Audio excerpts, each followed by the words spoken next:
Hey guys, how's it going? Hope you're doing well. My name is Crown, and today I'm going to read you some very interesting stories that I hope that you're gonna love. And now, without further ado, let's go!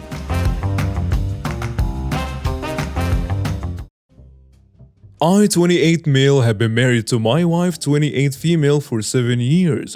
And although that was very young to get married, we have been together since year 8 of secondary school, and it's safe to say I think she's a 1. Now, I come from a white family from Britain, whereas she comes from a black family and she is dark-skinned. My family never were racist towards her and were immediately accepting, and she and my mother are pretty much best friends. Last year, we gave birth to a beautiful baby boy. 3 years ago, though, my sister, 28 female twin, got a new boyfriend, 30 male. Me and him didn't have any problems as we hardly ever spoke, but he seemed nice enough. So nice in fact that I helped him and my sister do the letters for their wedding. When we were starting, I checked through the guest list, and after a quick skim through, I noticed my wife's name wasn't on there. I questioned my sister about it, and she directed me to her fiancé. He stated that he didn't think it would be appropriate. I asked him what he meant, and he said that it wouldn't really seem right for us to mix, and she would be the only blackie there. I had a total outrage at this, and told my sister to cross off my name because if my wife doesn't go, I don't go. And I left her house and began to drive back to mine. I told my wife what he said, and she said I should just go to not stir up any family drama. But I told her that she was my family now, and if she doesn't go, then I don't either. This whole argument has caused my family to pick sides, with my mom and dad being on mine, but with most being on my sister's. Lots of family members have called me up and told me to just come, and I decided to ask my brother-in-law if he was going to change his mind, and he puts his foot down and said no. My sister is now heartbroken because our parents and our grandparents aren't going, but she still refuses to invite my wife. I am really torn because I want to make my family happy, but then again, my wife is my family. So, am I in a wrong here? And now for some comments. Not in a wrong. Your sister should be upset that she's marrying a racist, not that you don't support the union. Not in a wrong. Your sister is so heartbroken about people not coming to her wedding, rather than her fiancé being a racist. That's certainly a choice. Keep notes of which relatives try to pressure you to just give in instead of standing up for your wife. And your parents and grandparents sound great. Not in a wrong, the dude is racist. Does he expect your wife to never show up to future family functions now that he's marrying your sister? Is your sister going to tolerate his bigotry and support him if he does? And how would he treat your child? Personally, I wouldn't want to put my partner or child through that. Edit. Seen a lot of people talking about invites. Even if I was invited, I would not go.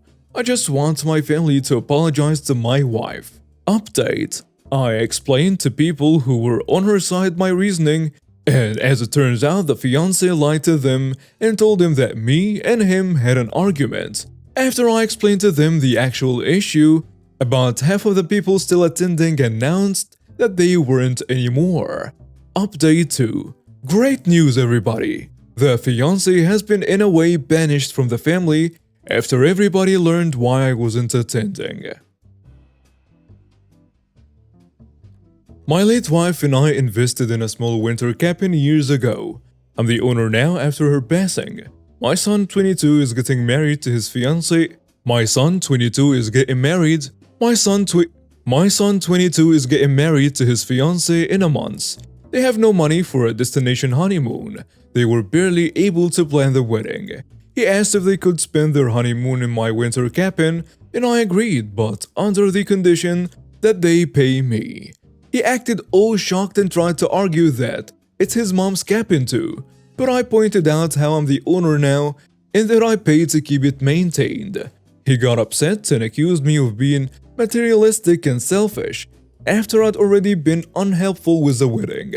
I told him I did the same thing with his aunt, and it wasn't personal. He left with his fiancée and told the family about it. Now I'm being paraded left and right, and I'm being told to let him use a cabin, and they shame me for asking for money. I already told him a millionth time that getting married so soon was not a good idea, but he refused to take my advice and had no regard for my opinion on the situation. And now for some comments. You are in the wrong. I told him I did the same thing with his aunt and it wasn't personal. And that's why your son's wedding should be personal to you. Edit. You are in the wrong for not supporting your son's wedding also. Just say goodbye to him. He's probably going to quit talking to you very soon at this rate. You are in the wrong. It is your son. For his honeymoon, you're going to charge your son? Honestly, when you never hear from him, rarely see him, and have no relationship with any future potential grandchildren, I want you to remember this moment. The moments when you typed all that out and found nothing wrong with charging your son to use your family cabin. I wish you good luck, my friend, especially when you are much older and maybe need some help from your family. Life is long, and the arc of the moral universe, as they say, bends toward justice. If you genuinely want to resolve this, apologize to your son, tell him you'd be happy to have him use the cabin, and that you know it would have made his mother happy to know he'll be beginning his married life there. You are in the wrong. I would love to know why you won't gift a stay at the cabin for your son who just got married. Do you not like him? Or is your greed more important than your child? Me, 26 female, and my boyfriend, 34 male, have been dating for nearly a year and a half now. Tomorrow he's coming to Thanksgiving dinner at my dad's house and meeting my family for the first time. I'm extremely family oriented, and it's so important to me that he's finally meeting them. This also means the world to my family because I rarely bring men home and they have been wanting to meet him for a long time. He's aware of this and how much this meeting means to me, and has assured me that he's looking forward to it too. This afternoon he asked if his roommate could come too. I was caught off guard and said no. I didn't even ask my family, who I'm sure would say yes, but it's a hard boundary for me. I barely know his roommate, but he's military and will not be able to be with his own family for the holiday, which is why my boyfriend asked.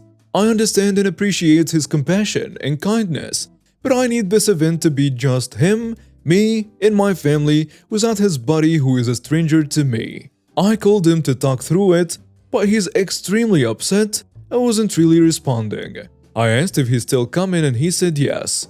Then I asked if he's okay and he said no, but that he will be. I told him to reach out to me when he's ready and that I understand if he doesn't want to talk to me right now. So I haven't heard from him since the phone call a couple of hours ago. I feel like a massive jerk, but this is one of the rare events where I've put my foot down in this relationship and refused to accommodate his wants. So, am I in the wrong here? And now for some comments. No, you're not in the wrong. You're allowed to set whatever boundaries you want. But don't be surprised if after thinking it over, he decides it's a deal breaker. People in the military together often become family to each other. So from his point of view, you basically told him he has to leave a brother alone because your heart isn't big enough to include him. He will probably honor his commitment to your family to attend, but I'll be very surprised if this relationship lasts past this weekend. If this was Valentine's Day or your parents' anniversary, I would understand better. Thanksgiving and Christmas are typically about giving and generosity. I think it would have been better for everyone if you had let the roommate join. I personally think it would have been good to see the boyfriend interact with people he just met along with someone he's comfortable with. On the other hand now, your boyfriend has now seen this side of you and he may not like it. Was it worth the risk of him thinking differently of you? Soft, you're in the wrong. You're not in the wrong. If your boyfriend was a regular attendee at your family events, this would have been a more reasonable ask. But to bring a guest the first time you're a guest, that's a lot. A year ago, I was in the market for a new car. I had done a project that worked really well and received a large bonus. With it, I wanted to buy a car. I had my eye on an Infiniti, but it was a little out of my price range. However, with a trade-in and bonus, I could afford it. Around that same time, my mother-in-law was having car trouble and found out I was in the market for a new car. With typical begging, she asked me if she could have my car since I was going to buy a new one. Now, I don't have the best relationship with her. She has hated me since I got married, but we tolerate each other for my partner's sake. She's a narcissist and believes my partner and I should be nothing more than her personal at the moment. I was against it, but I let her borrow my car. The key word is borrow. I gave her no title nor permanent rights to my car. Fast forward to a year later, maintenance is needed on the car. She always claims poverty when she wants something and somehow expects my partner and I to foot the bill. When we said no, she wanted us to co-sign a loan for the maintenance. And once again, the answer was no. Fast forward a few weeks and we don't hear from her.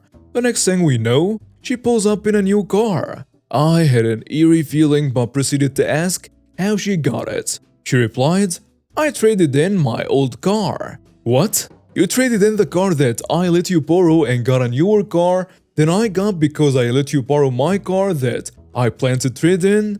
I was livid, but I went numb.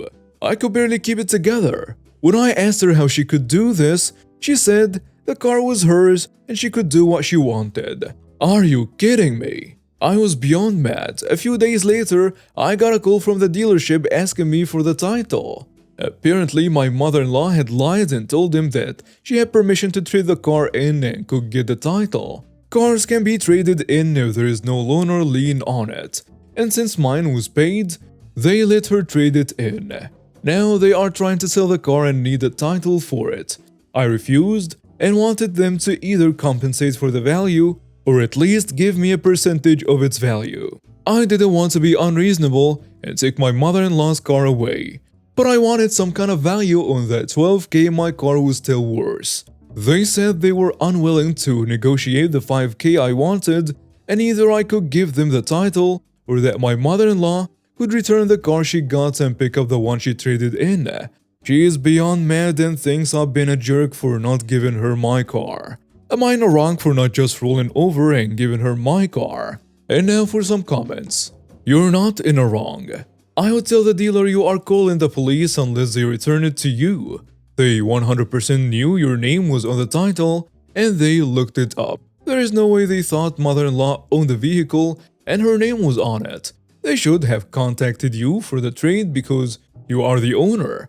A simple search with a VIN number would show mother-in-law is not the owner. I would give them till the end of business day. As long as you were clear it was a loan, you are not in the wrong. Ultimately, what it boils down to is she stole your car and sold it.